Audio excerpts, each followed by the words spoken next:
top 5 reasons you keep losing with Oscilio, and these are a little more advanced. If you do not know how to play Oscilio on like the base level, go watch Blackwell TCG's primer video on it. He made a fantastic video on how to play this guy. Now the next question after you know how to play Oscilio is, why I'm not winning?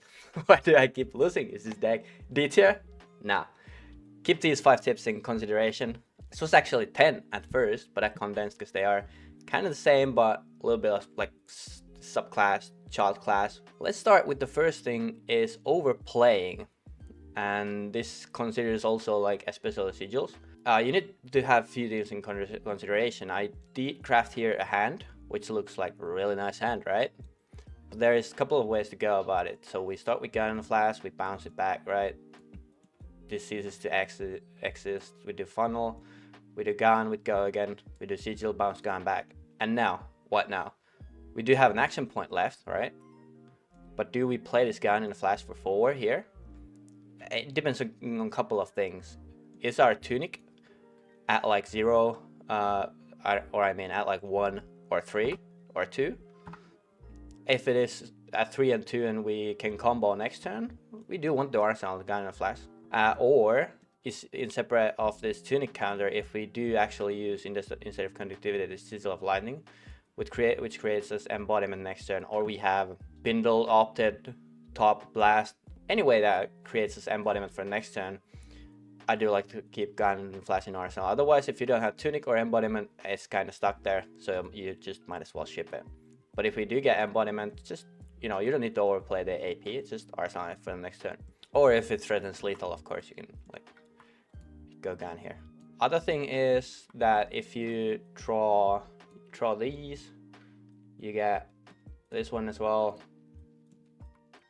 And now you might be really tempted to just slam these all on the table, right? But no, that's a no-no. Arsenal one of these. Usually you want to arsenal brilliance, because one thing I do like to do is to time the brilliance with tunic counter more often than... It's like all of these are contextual, because lightning is better if you draw up here a hand that can actually use the embodiment. With this hand you would actually rather want brilliance on board than the lightning. So this also takes into consideration the last tip, which is to keep in mind your deck construction, but we'll get there eventually. We'll talk about that more. But yeah, don't overplay your sigils. Sigil, arsenal sigil, keep in mind your next turn. That is also one of the tips. Maybe I'll bridge into that. So the next tip is not blocking enough. You see a hand and you're like, okay, arbitrary, some kind of like game situation here. You're looking to play this hand immediately, right? Well, this hand would do fine if it's played this, and I'll pitch sigil of either and send magnetism mind warp. But like, if we do not have good enough stuff to send, always look to block. Keep in mind the whole value of your hand, blocking and offense. That's why we do have the D-Rex over here. These are really good to fix things for you and teach you how to block with this deck, because you realize after you start blocking the deck and delay the game that you will more consistently get to your combo turn, and you don't need to have that big of a grease turn. We opt here, it's flurry charge, that's good. We can keep it on top. We can cycle this, get that, and then probably don't want that. And now we can do a flittering this. After this is popped, cycle, sigil, send mind warp, arsenal, pass. And it's like, you do want to bridge these turns really well. The deck plays very well this small hand. So something like current funnel is not good when you need to block, but it's actually good because you block with it. But it's like, you don't want to keep it in your hand. Lightning Valley is not great in your hand if you need to block. E-Strike, fantastic at blocking, keeping your hand. Eclectic with any spell really. Tunic counter, super fantastic. And you know, bear in mind, just this, if you like have this type of hand here, Tunic at 1, and your opponent sends a lot at you. We have random card over here. You can just, where's this in my hand? Give me this. You can just block 9 here and send 4, I know your 4-card hand dealt 13.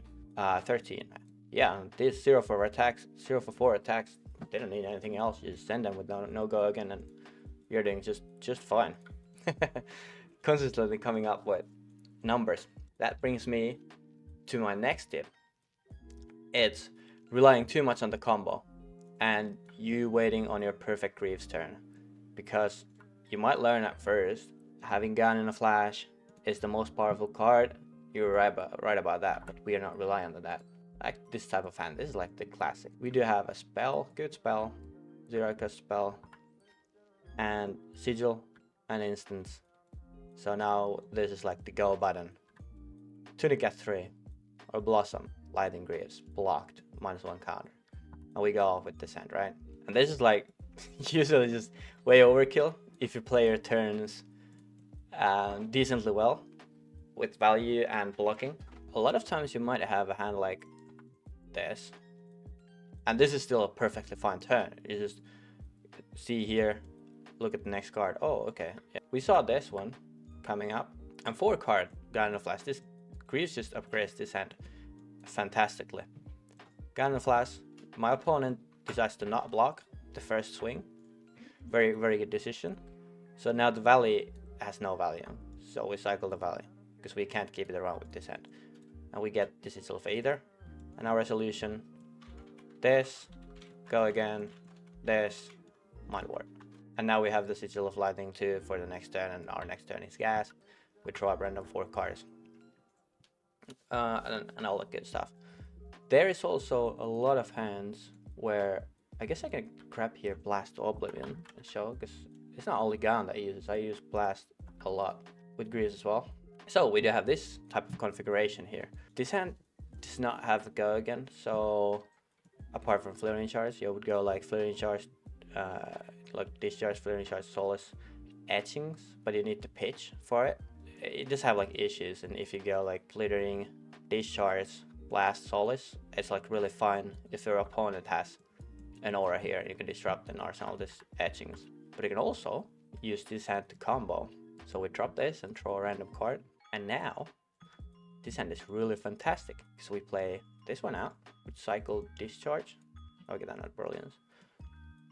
You go this, draw in resolution. Not in a resolution, I mean reaction step, just in case if you draw Somersault. So now this is at 3, and we might as well use these or not.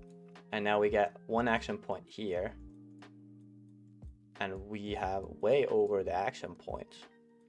But this hand just went from doing random 4 into, well, I guess the Flaring Charge would have done numbers as well, but 1, 3, 6, 4 plus 9, and now we get like sigil from here. Yep. Do this, I guess, rather. It's more real, sort of. Just arsenal this and play this, so you can keep the pressure on the turns, because you do want to keep the consistent turns coming up with the pressure and tempo. So rather than having an 8-card hand and a 4-card hand, you would want to have a 7-card hand and a 5-card hand, or 6-card hand and a 6-card hand, which is like the best. So yeah, you got this type of turn, and now next turn you're gonna draw 6 cards. You can't break. This kind of like, this is game, and I guess this is like power or value, whichever you want. So this is like the normal game value. This is like 13, 14, whatever your opponent's doing. Like, it's probably around that, right? And now you start, you get like 10, like 15, then you look poor, 6, 9, 6, 11, sort of start fall behind. So now you would need like 20, but like 20 is not even your best turn. If you go like down here, now you need like 30 to win the game. But like with the mid-range list, you're usually doing like this, and then you only need to fix your hand like once and you win the game, right? So it's like very contextual how much you need out of your Greaves. Did you get this graph? It's like really scuffed, but yeah. But if it's like the old lists where you bank on greaves a lot, that looks to min-max greaves. You like might be like blast abuse. So I guess you do like this kind of stuff, and then you go here. But if you break, you're like here. Whoop. Yeah, GG's. But blocking increases the consistency to find the turn, the fine turn, and then you're like really good to go. So that is about the greaves. So don't bank too much on the greaves. Just look at the greaves. If you can upgrade your hand by like 8 damage, it's probably always worth it. Unless you're like super far behind, if that makes any sense. Let's reset this shit. And the next tip is don't be afraid of pitching. Like you play 1 card less, but you still get more stuff. So now here you would be tempted to maybe play this conductivity out for next turn and then shoot this for free. Now you're IPing too. But even if you're not like IPing this, it's just probably better to not play the conductivity and look to pitch it rather than use the mind warp. Is this the thing with the big spells is that the damage sticks. Damage sticks to your opponent and they get lower and lower, and the lower they are, the more they start to block, and you get more time and you just get better stuff, right?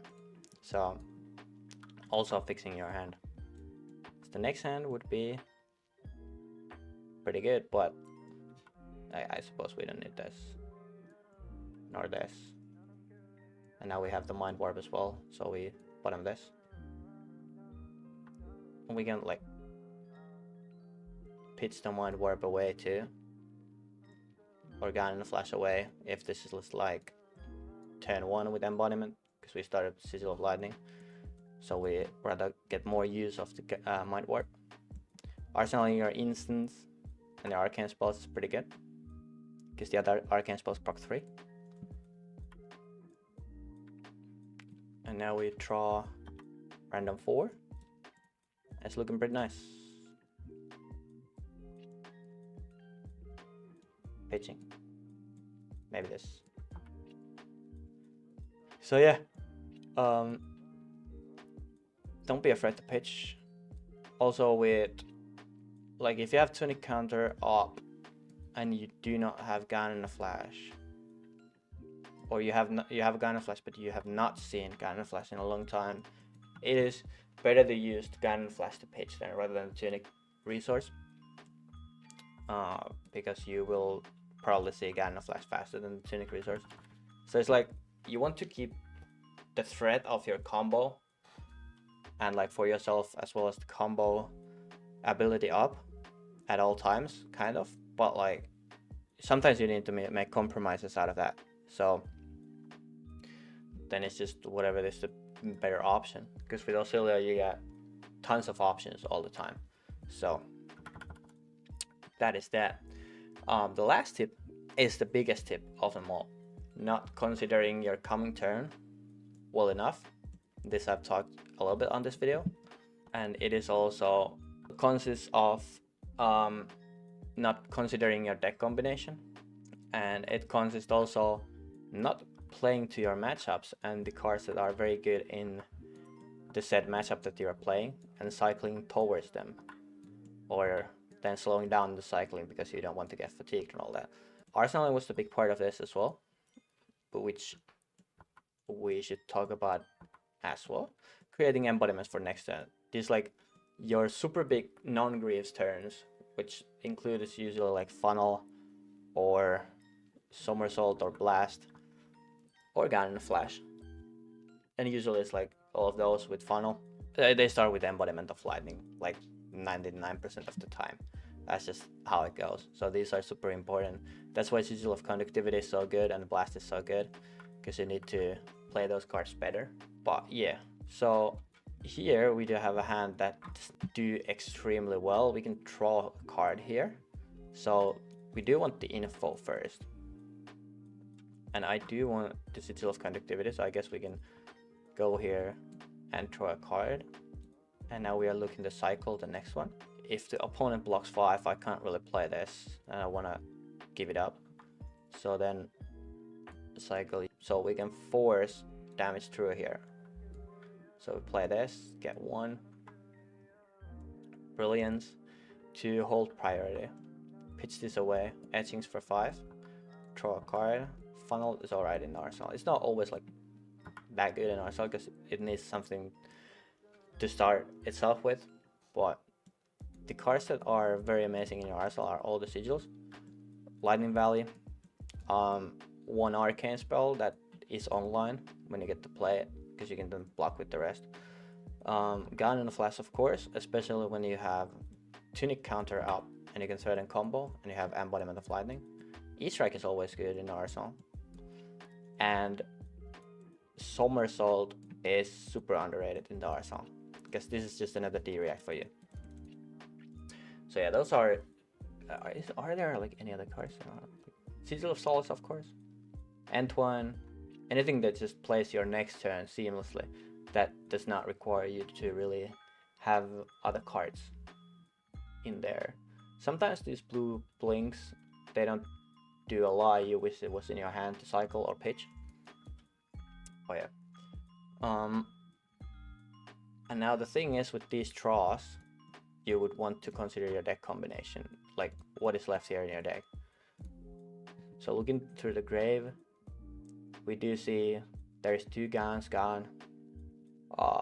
We got Blast, and if we would need like arcane spell to draw for that turn, then we'd count here that we have 2, 3, 4,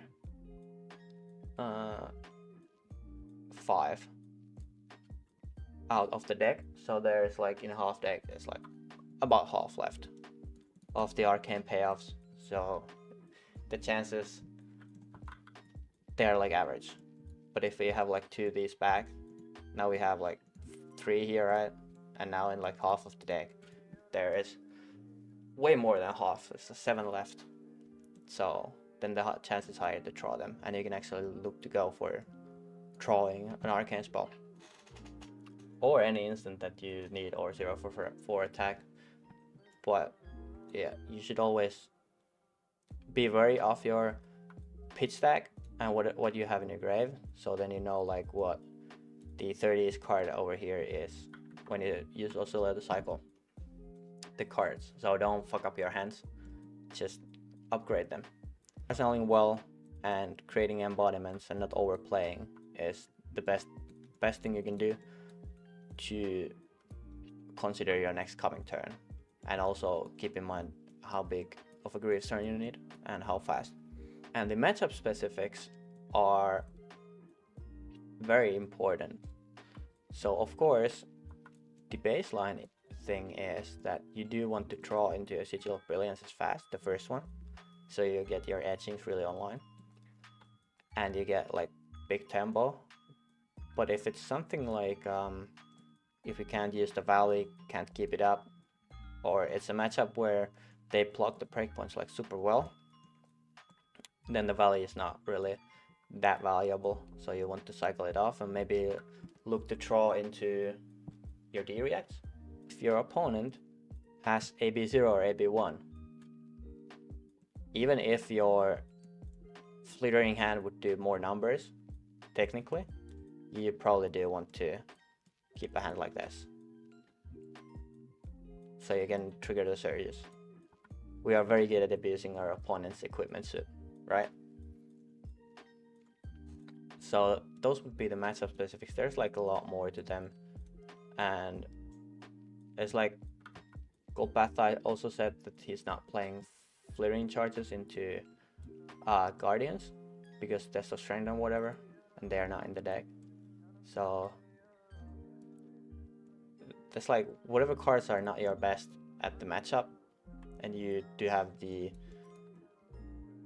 option to cycle them, or to cycle 2 cards that are super amazing at your matchup, is like really big. Always keep this in mind. Flash of Brilliance, don't need to always use it with Sigil of Brilliance.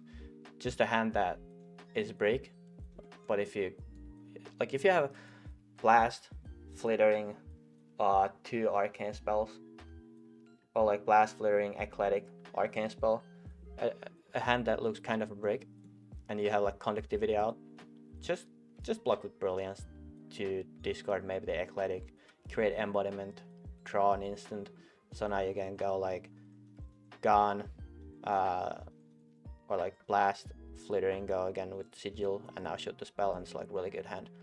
Don't need to chase the high highs, just fix your hands to be average, and if you always fix your hands to be about average, you will get to your Greaves turn during the game, and you will win the game if you activate Greaves. That's like how it generally goes.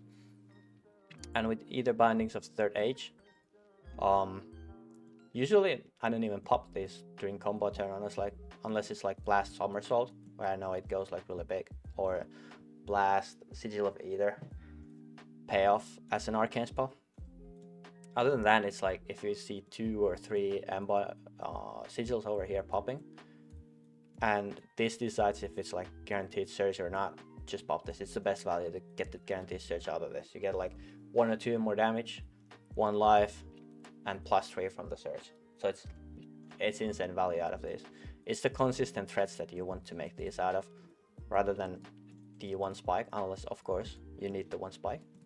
That is an option as well. But yeah. And don't be afraid to use tunic counters to things that are not your Greaves. You don't want to see you having tunic at 3 for the whole game for no reason. I hope these tips help. Go try them.